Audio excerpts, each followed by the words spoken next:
Hello, hello, and welcome back to another video.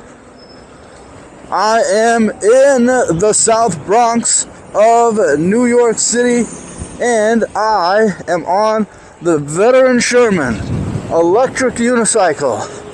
And this is a one-wheeled contraption with a huge set of batteries and a giant powerful magnet stabilized gyrating mechascope motor in the center with a bit of plastic shelling around it just to make it look nice. A roll cage for protection and a motherboard to facilitate the transferring of all the information and power to and from the batteries to the motor, as well as a little bit of data that gets tracked and sent to your phone or other devices.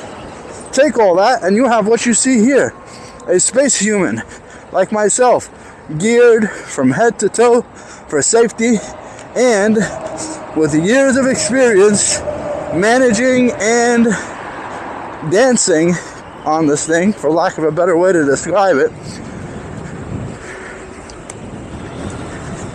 Trying to balance myself on this thing is the name of the game so that I can get around from point A to point Z every day.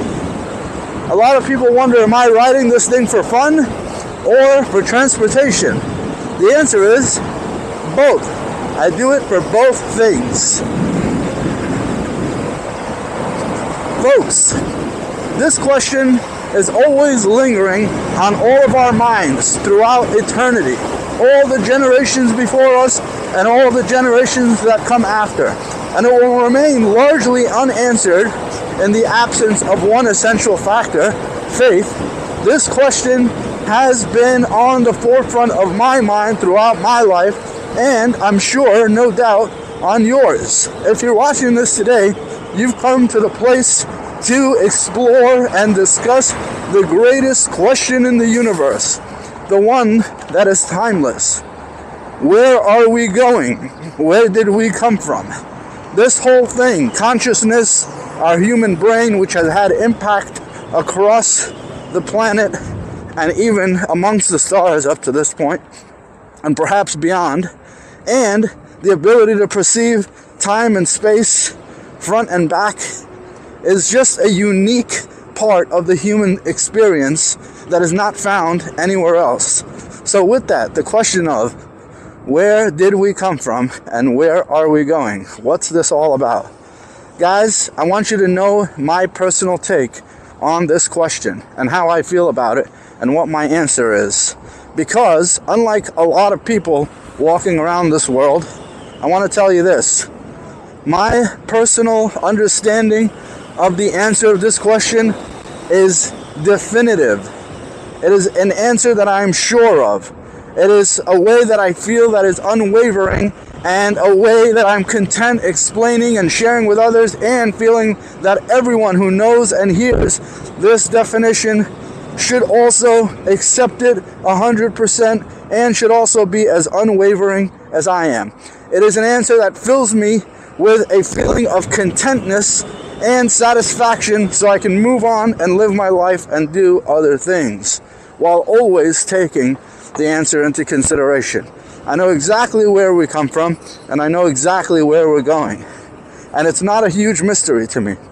And I feel very lucky to have this question be a question that I am in full capable understanding of. I know that that's not an easy thing, and that a lot of people are always going to waffle back and forth on what some evidence may show for this and what some evidence may show for that, and how to feel on this day and how to feel on that day.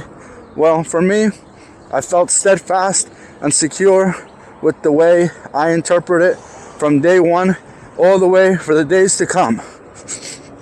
And that is that we were dead before we were alive, and we're alive, and soon we'll be dead again. And when we are dead again, we shall be alive once more.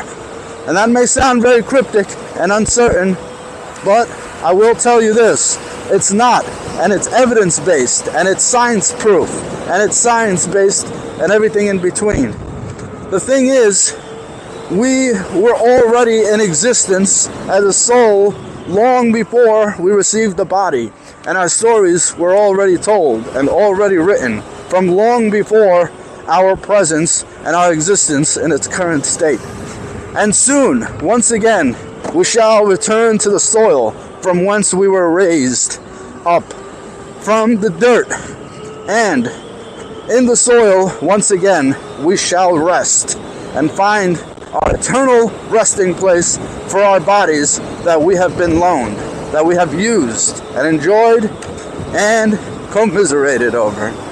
And then, only then, will one day again shall our souls be raised, and shall we be taken to task for everything we did during the period from whence we were here. And the most important thing, the main and only thing, the one that shall determine your destination for that eternal soul, that soul that shall linger through the dimensions for all of what can even conceivably be called time, will be our deeds here and now. Do we always live by the cornerstones of our deeds and our most important deed, the acceptance of the only one infinitely powerful, all-encompassing deity that is responsible for the existence of everything?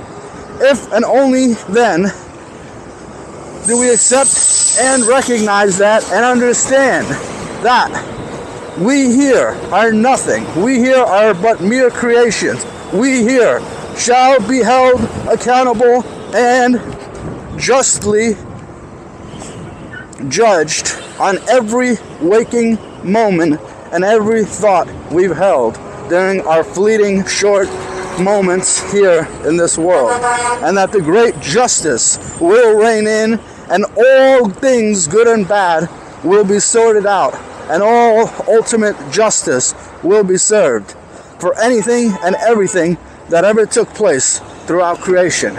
Because I'm content to know that, and I'm content with the certainty of the ultimate in wisdom being that which will sort and reward and punish and give the consequences thereof to everything that takes place in this world, that I can move on with a clear conscience and live my life always positive and always able to accept and move forward with my days and do the good that needs to be done and avoid the bad that needs to be avoided.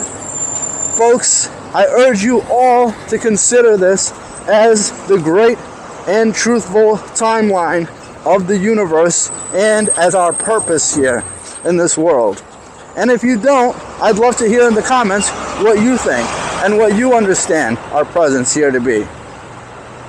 Yes, without controversy, without judgment, without disparaging, without disarray, I would love to hear and discuss with everyone what we all know already inside of us, but what we accept outwardly and what we think of, and the influences that we've been under throughout our lives. I'm not going to make that cut. And what we think does happen, and if we think that injustices are allowed to just pervade throughout the universe without being held to account.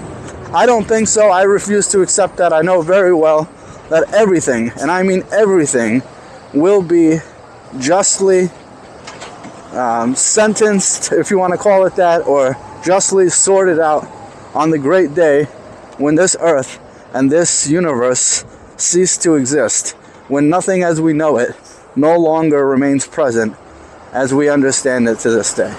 So folks, as we are here in this world for a short and fleeting time, when you look at the cosmic timeline, our 100 years of life, each of us, whether we get the fortunate chance to live that long or not, will be but a twinkle along the great cosmic timeline.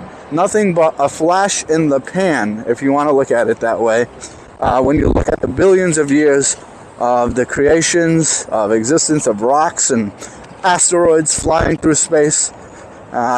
So this little fleeting, quick time we're here is all but a test. You are being tested every day with every situation you're put in, and be positive about it, be accepting of it, and do the best you can to care for others and do great things and be kind and be generous. Thank you so much for watching. I appreciate you tuning in for this very short, quick, but hopefully meaningful and cosmically oriented episode. I want to thank all of you guys for the likes, comments, subscribes, shares. All the stats on the channel have been exploding through the roof, and I'm just waiting for it to all suddenly stop, or for me to find out that it was all just a daydream or something that was happening as a fluke and has stopped. If it continues to do so, I'll continue to be ever grateful. And even if it doesn't, I'll still be grateful for the opportunity and for everything that has happened so far. Guys, thanks again. I look forward to hearing from all of you in the comments and to seeing all of you on the next one. Have a great day. Goodbye.